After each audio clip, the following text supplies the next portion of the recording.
And I'm walking through these frozen wetlands, and I'm like checking out how beautiful this habitat is for racing ducklings. This is why we banded 253 wood ducks this year.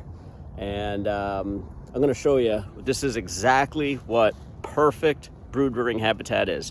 It's just all these networks of trails and mazes going through these tall grasses. Now it's late December, and this cover is still pretty good, pretty tall. But this is exactly what you need. This is perfect. This water, it's probably, it's maybe about like 6, 7, 8 inches deep. So it's plenty enough where they can swim around. They could dive underneath it if they want to, if something's coming after them. Just so many places for them to hide, and there's just so much cover, so much greenery for insects, and that's what these little ducklings are all feeding on. They're all feeding on little aquatic invertebrates, little tadpoles, snails, anything they can catch. A lot of little mayflies and nymphs and all sorts of water beetles and water bugs.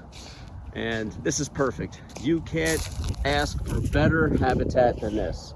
And this is damn near 100 acres of this continuous habitat, just like this. And thanks to a beaver, you know, he's flooding this whole area. But this is what you want. And it doesn't have to be 100 acres. I mean, you could have 10 acres, 5 acres. As long as that habitat is really good and they can spend all spring and summer foraging in here. So this is exactly what you want. This water is like knee deep right now. You know, I'm walking on the ice. Right here is a, it's exactly knee deep, because I just fell through. Oh, you son of a bitch. Well, this is how deep it is. And damn, that water's cold. Thank God for this muskrat hut. But yeah, this is a muskrat hut. This is what the ducklings need too, to sleep on at night. So here's a better view of all this flooded wetlands. So if you have a pond that has no vegetation in it, you're not gonna have ducklings. You know, if it's really sparse or real thin, or it's just a round pond with no cattails and, you know, overhead aquatic plants, you know, you'll definitely hatch ducklings, but she's gonna take them somewhere else. And that trek, wherever she takes them, it could be pretty far.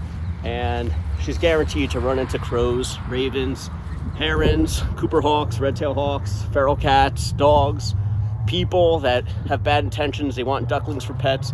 So try to keep your nest boxes as close as you can to habitat like this, and or at least make it so there's a ditch or a creek or a waterway that leads to habitat like this. That way they can all raise all the ducklings successfully.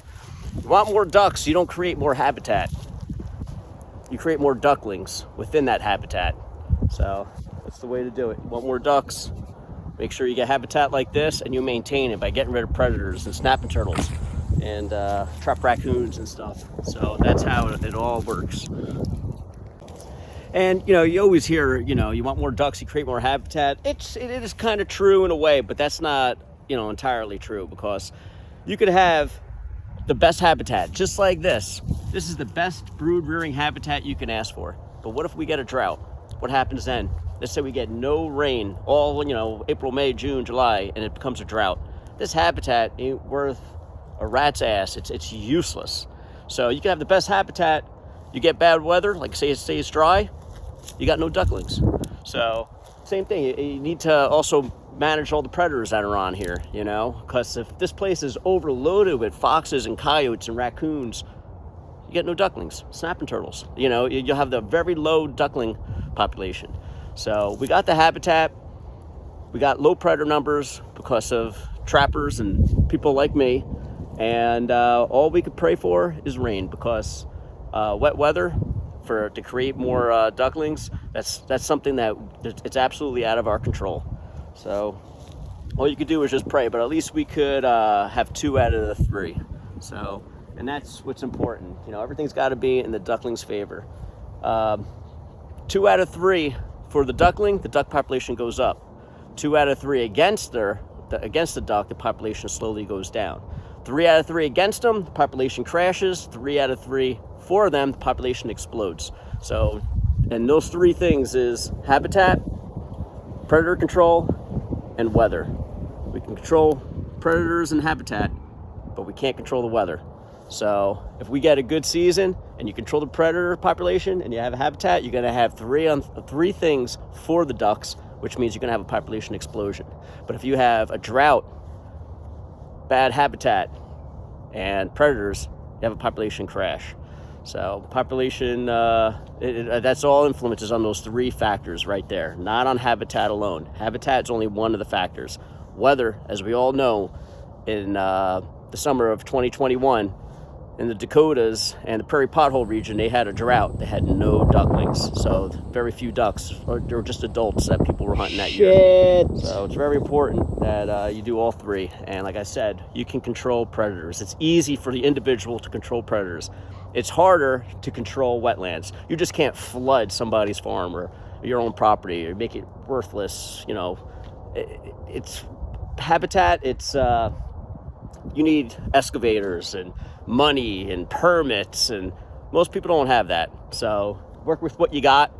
And everybody that has, you know, potholes and marshes and wetlands on their property, and you enjoy duck hunting, you enjoy seeing ducks, you want to see more ducks in the sky, it is crucial that come wintertime, all the way into spring season, or even if it's on your property where you can trap all year, just keep those predator numbers down, and you will see how many ducklings you will have.